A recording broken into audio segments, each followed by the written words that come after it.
Hey guys, welcome back to Little Firefly Artworks. I'm here today continuing my pale-faced rosella drawing, and we'll basically be adding some more colour and more texture and completing the bird. To start off with, I'm adding some green tones to the feathers in the middle of the rosella's back to try and create a transition between yellow and blue. Some of them do fade off to a lighter green colour here, so I'm using pale sage to try and achieve this. I did feel that pale sage was slightly too dark for some of the areas, so I also used grey-green light. And while I'm here, I start also filling in the darker parts of the mosaic with 90% cool grey. As I work through, I layer over the edge closest to the coloured feathers with black to make it super sharp. And I just alternate between 90% cool grey and black when I'm doing those parts. And to make it so that the edge of the feather that's right next to where the black is pops, I come through with white as a base and then add my other colours over the top of it.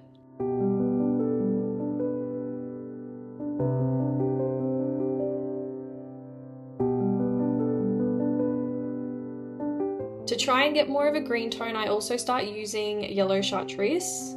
I actually need to look up how to say that word because I don't know. Turns out I'm actually pretty close. It's chartreuse. Anyway, I go through and add some yellow chartreuse. I've been saying chartreuse when I'm using the colour. It's gonna be so hard now to correct myself, but that's alright. That's what we're gonna do. It also pops a lot more than the pale sage because it's got a kind of neon quality to it. So I actually really like it here, but I do have to dull it down with pale sage. When I'm working in the pale sage here, I try to make it look like the feather is sitting on top of the darker feather underneath it. That's why I kind of darken a little bit more than just making the texture of each barb.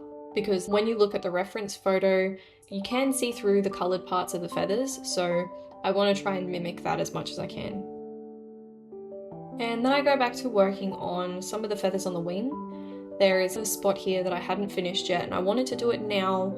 I know it's me jumping from piece to piece again, but I kind of had a method to the madness here. I was thinking that finishing this part of the wing would make it easier for me to do the back, and it did in a way. I basically coloured this feather the same way that I coloured the other feathers on the wing in my last video. Basically layering my greys on top of each other and blending them out and just trying to make it look like the sun's reflecting off some of the parts of it. My husband, who paints Warhammer, says it's like trying to make it look like non-metallic metal.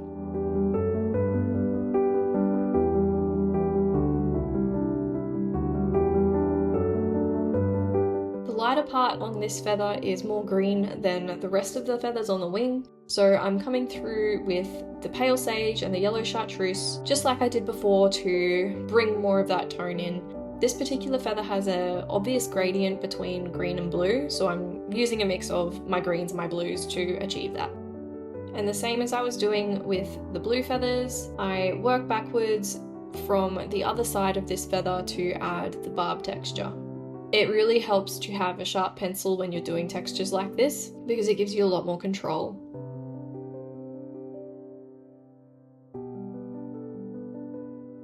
And then I go through and use some of my lighter greys on the lighter part of this feather because I want to try and make it look like it's a little bit transparent. I'm following the grain of the barbs, basically just drawing lines with the darker colour, and then I go over the top of it if I need to with a lighter colour to make it less harsh. And I go through using the same technique to add the rest of the feathers on the shoulder here.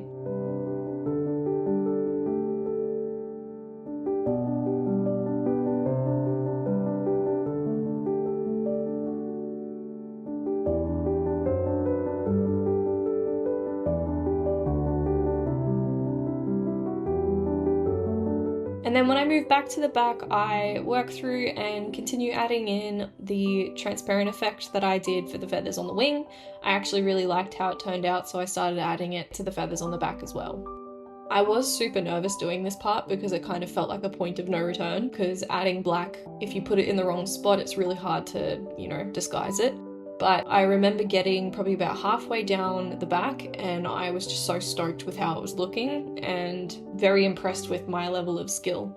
Sometimes when I'm drawing, I'm just baffled by my own ability. It's been a pretty regular feeling since I started doing art a lot more with quality tools. I don't know if you call pencils tools. Anyway. And now we're up to the point where I finally realized that my camera has a zoom ability. I know, super cringe considering it's actually like a proper camera with a lens, but because I filmed my first ever video on my phone, which can't zoom in, I just didn't put 2 and 2 together. I don't know how I completely missed that, but I was super excited when I figured this out. Embarrassingly so. But anyway, I'm still going through and blending colours on top of colours to build the feathers on the shoulders here. And now it will be a lot easier for you guys to see what I'm doing, unless my hand's getting in the way, which happens quite a lot. Once I've got the black sections of the feathers in, I actually go through with white and one of my lighter greys and I think sky blue light or powder blue. And I just try to brighten the edge that's immediately close to the black part of the feather, because in my reference photo, that part actually kind of glows. The only issue I have with zooming in like this is autofocus is not my friend. There are moments where I do switch to manual focus, but sometimes I forget.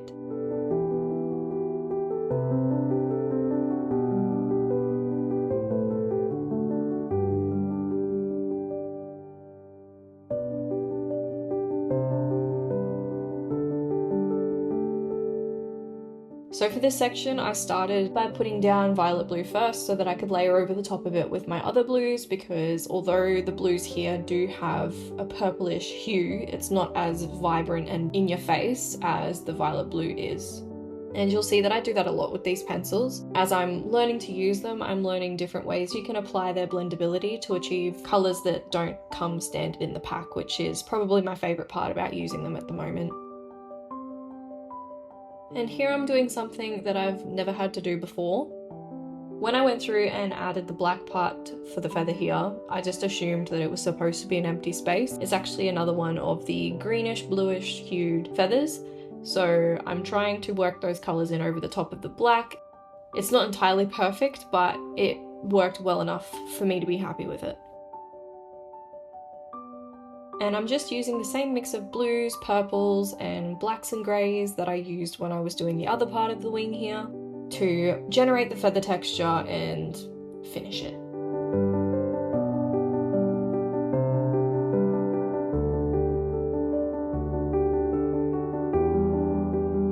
And then I go back to finishing off the rest of the feathers on the rosella's shoulder, using the exact same technique that I was using earlier.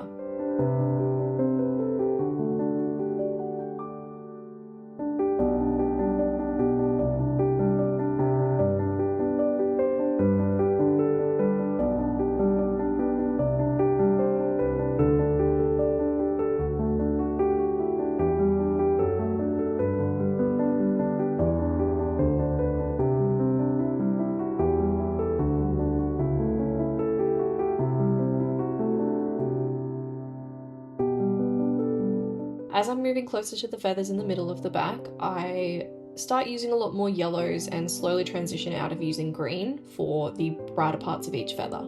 And I'm also using my paler yellow deco yellow because it's a little bit more gentle than the canary yellow.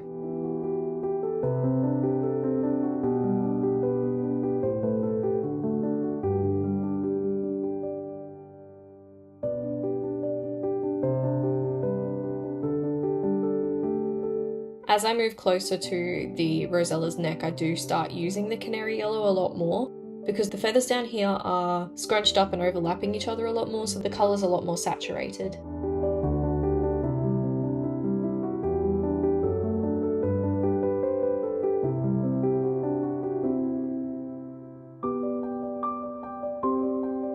And then I work in some more feather textures to the rosella's throat.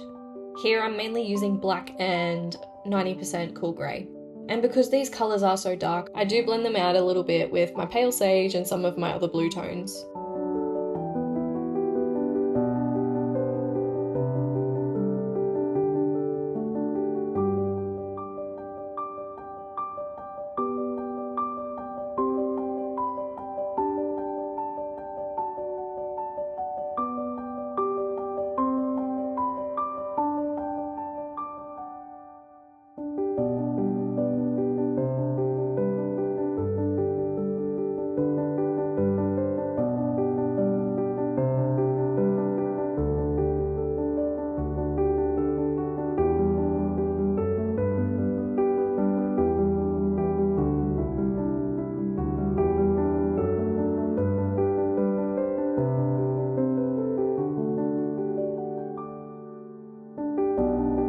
And then using the same group of colours, I start working in the feathers on the far wing that you can't see. I'm only focusing on doing the shoulder because you can't see the rest of it.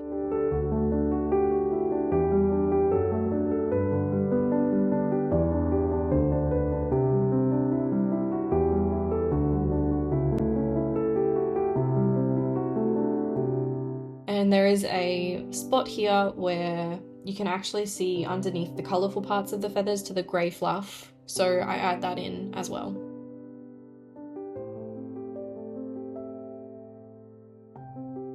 I fiddled around with the greys a lot here just to try and make it look exactly how I wanted it to, working in the textures and the shadows and each individual barb, and then going back through and adding some highlights where I needed them to go. And then once that grey bit's done, I just finish off the rest of the blacks on the wing, add a little bit more colour here and there, and then that's the far wing done. At this point in the drawing, I'm actually starting to see more clearly in my mind what it's going to look like when it's finished, and I think pretty much from when I started almost finishing the back, I was super duper excited about how it was going and how it was going to turn out, because I knew it was going to be good. It's just really gratifying to see growth and to see progress, and I'm seeing it drawing by drawing. It's happening so quickly that it just gets me really excited, and I really hope that you guys who watch my channel have something that you can do where you can see your growth and your potential, because there's nothing else in the world that has raised my self-worth as much as being able to see how much I grow and how capable I am when it comes to art.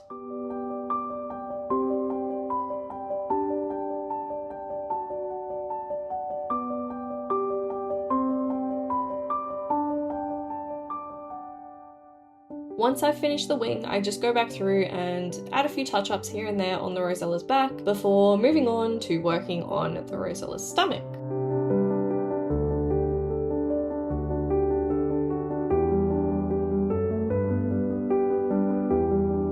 To start off with, I came through with chartreuse just to give a little bit more of a green tone to the feathers on the rosella's throat, and then worked back over it with my mid-tone blues, and I try to work in some feather shapes, just to add texture and to add a sense of depth.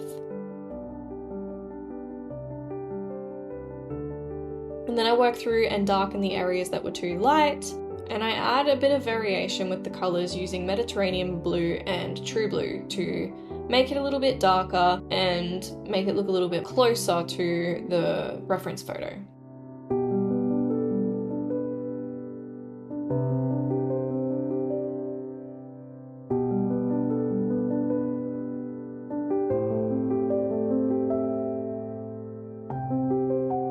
And then I go through with some of my lighter blues just to add a little bit of a highlight on the underside of the wing.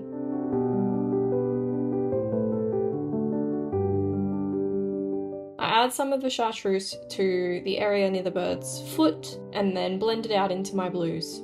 And then I use a mix of true blue and light cerulean blue to increase the saturation of blue near the bird's foot, and I just work over the textures that I'd already applied before, and I'm mainly trying to darken them up a little bit. I also come through with some peacock blue just to add a little bit more shadow because the slate grey was a little bit too dark.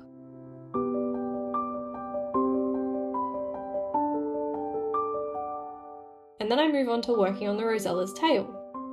I start off with peacock green because the feathers here actually reflect light in a green tone, and I just basically place that down over the top of the layer that I did earlier just to give myself something to build on.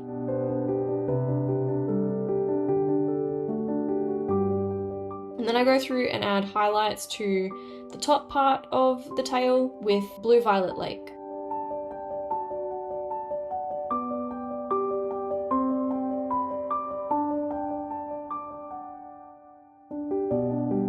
And then I come back through using a mix of different greens to try and create the non-metallic metal look. There's a spot where the tail feather here really reflects the light, and I'm trying to replicate that by using light green and grey-green light. And then I work back over the top of it with my other colours just to try and bring in some feather texture, create some more depth, and make it look a little bit more realistic. I had to press really hard with the pencil here because I didn't want the texture of the paper to be visible once I was finished, so I'm trying really hard to get it smooth.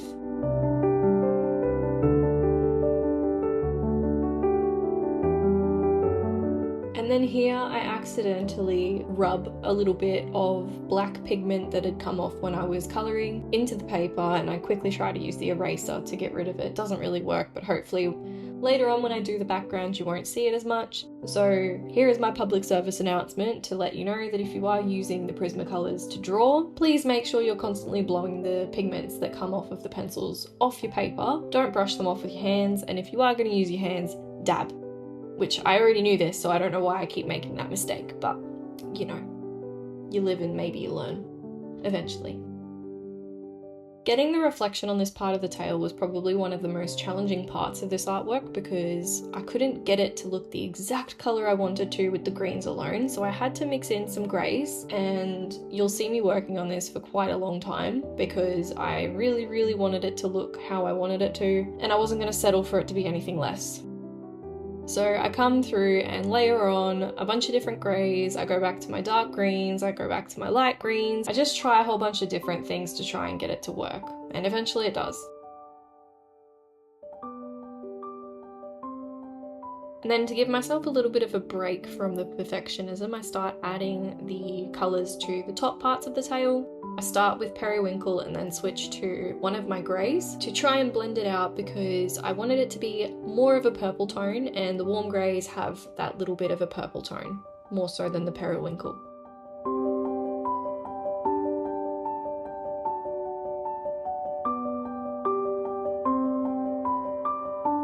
But both of those colours together were too dark, so I came over the top of it with one of my lighter greys and just kept transitioning between colours until I was happy with how the feathers looked.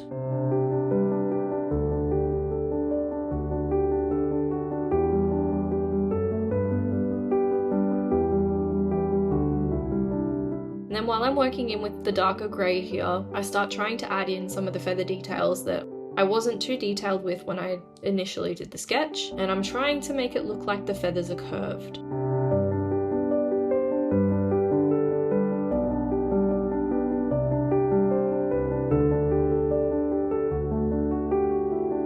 And then I go through and add the texture where the top feather sits over the top of the feather underneath it, and I do that on both sides.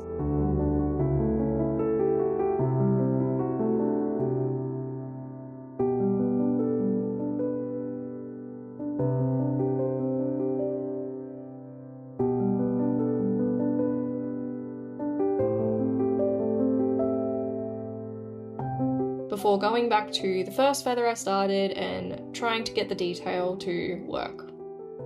When I'm adding the darker colours here, I do what I did when I was doing my wren and make sure that the pigment is put down really heavy right on the edge and kind of lighten my pressure as I get further away from the edge so that when I put colours over the top of that, it gives it a really smooth, shadowed appearance.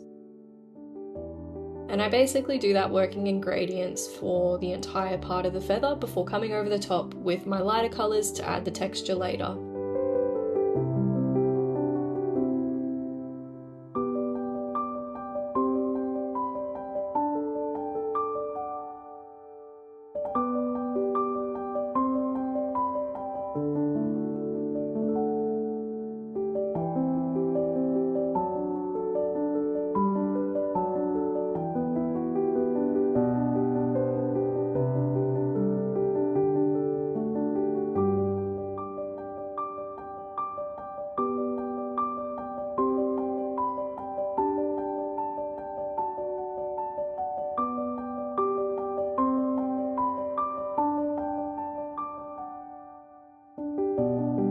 For the feather that's on the other side of the tail, where you can see only the tiniest little sliver of it, the blue actually changes tone halfway down, so I use a mix of the Blue Violet Lake, Powder Blue, and at the bottom I switch to Sky Blue Light to try and mimic the way that the colour shifts.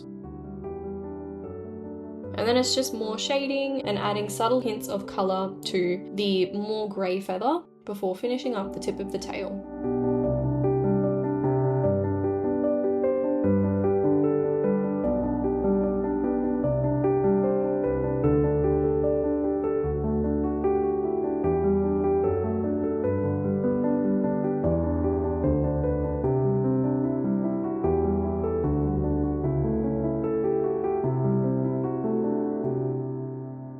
then for this little part here where the edge of the feather is a lot lighter than the rest of the feather, I actually come through with a little bit of greyed lavender, because the feather here actually has a very slight purple sheen.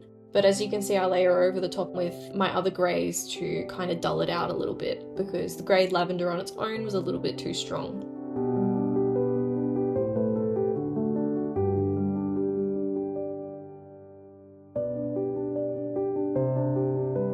And then for the other bit that's kind of like that further down, I actually use violet blue to bring in the slight purple sheen. And it's just a case of making sure that I've got the depth and the different feather textures in there with my colours that I layer over the top of it with to dull it out. When I finished doing this part of the tail, I was actually a little bit concerned that it looked a little bit too cartoonish and too drawn, because it has got the outline around it. But once I had the background at the end, it actually suits it really well.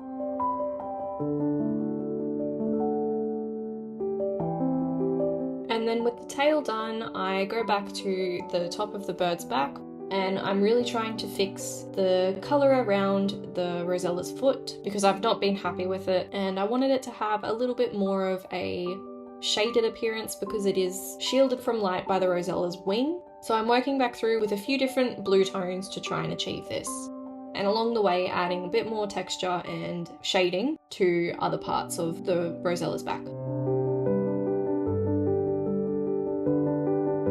I also start using Blue Lake here just to try and bring in a little bit more of a different blue tone. And I'm focusing mainly on the parts where the back is shaded by the far wing. And then I blend this colour in with my lighter blues.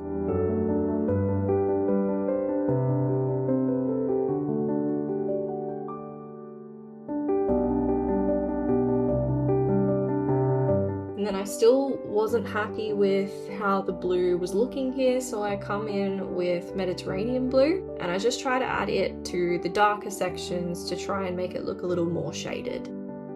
And because the colour fits so well with the feathers, I actually take it through and add a little bit more shading between the other feathers that you can see on the back here. And I'm just using a very light pressure to do this.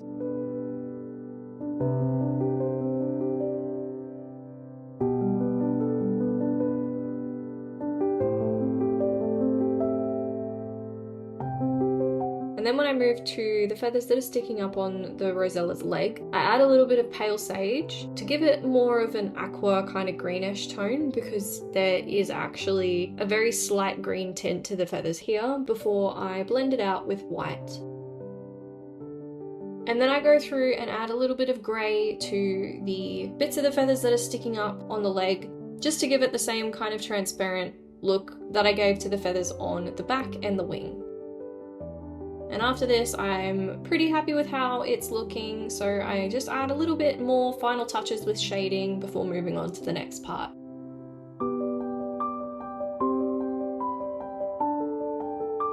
And there is a feather underneath the rosella's tail that is red, so I add it in using black raspberry, Tuscan red, and permanent red.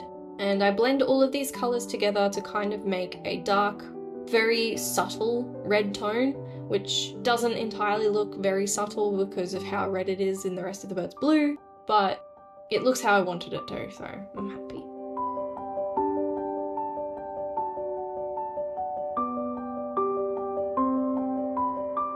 And then for the part of the rosella's back that I haven't finished yet, I come through with Muta Turquoise just to add the shading and basic feather shapes.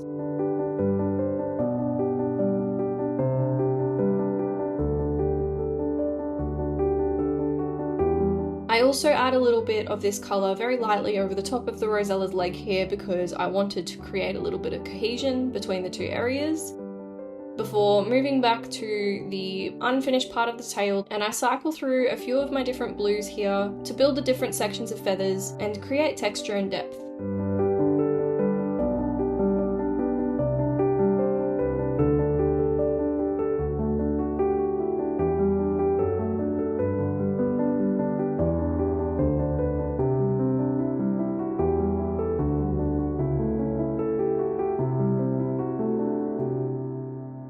I also add a very subtle green tone to the very top part of the feathers here, because the top part is reflecting a lot more light than anywhere else.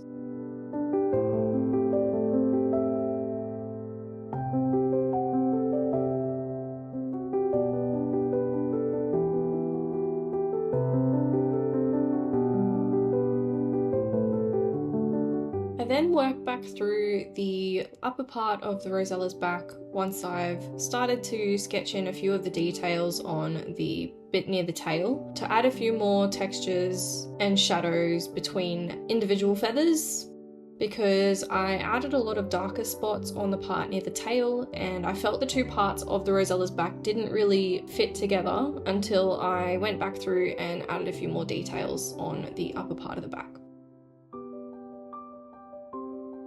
And then I moved to working on the rosella's throat again. I'm using some of my blues and chartreuse to try and kind of darken this area a little bit more and add a few more feather textures. I'm trying to add the shadow from the leaf that's sitting in front of the rosella.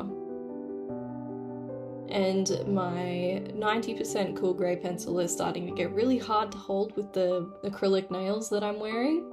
I will be replacing this pencil soon. The black is also on its way out.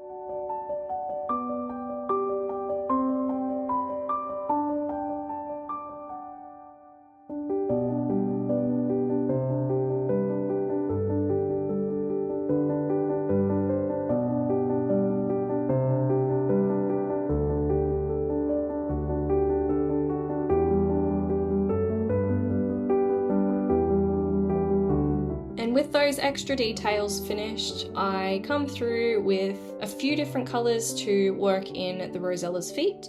I start by using 90% French grey as a base layer and then build my other colours on top of that. I'm still using 90% cool grey for the darkest sides of the toes because it's been the main shadow colour I've used throughout the piece.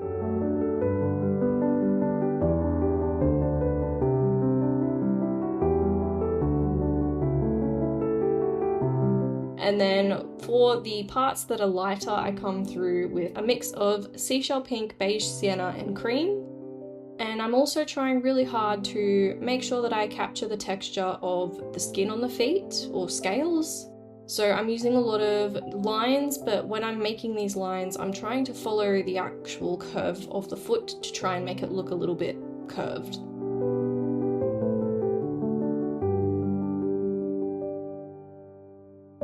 And then of course I come through and do my final highlights and final shades with white and black.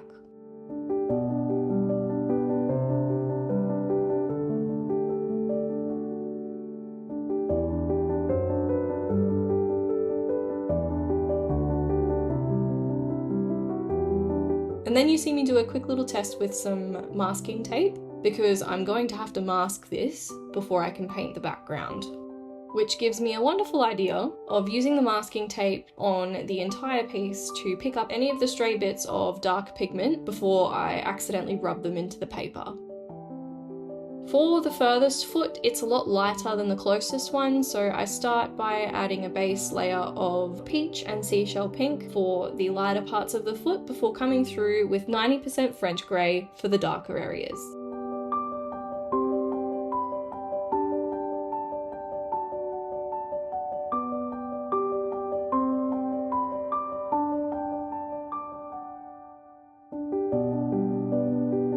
As always, my base layer is very, very light so that I can build up on it later on. And because the 90% French grey, the peach and the seashell pink are too vivid or too dark, I blend them out with 30% French grey before coming back through with 70% French grey to add a little bit more shadow to some of the areas. And for the rosella's knee, I don't know if that's what you'd call it, but that's what it looks like, or an elbow. I use a little bit of white to bring out the folds of the skin that are reflecting more light than the others. And then it's just a process of me swapping between all of these colours until I get it to look how I want it to.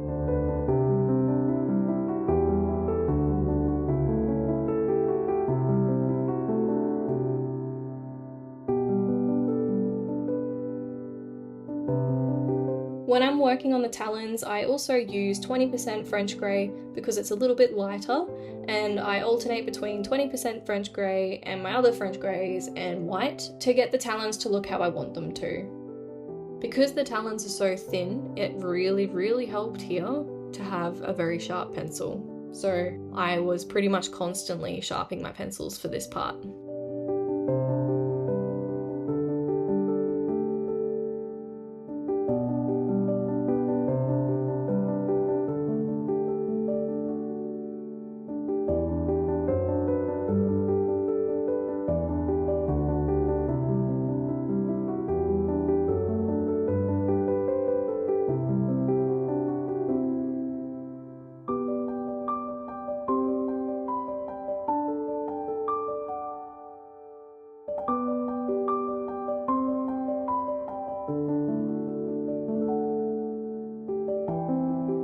that, my friends, is the rosella finished. The bird itself, anyway. Getting to this point was an incredibly lengthy process. I ended up spraining my wrist. As you can see, when I was finishing off the last parts of the drawing here, I was wearing a compression bandage. That's what it's called, yeah.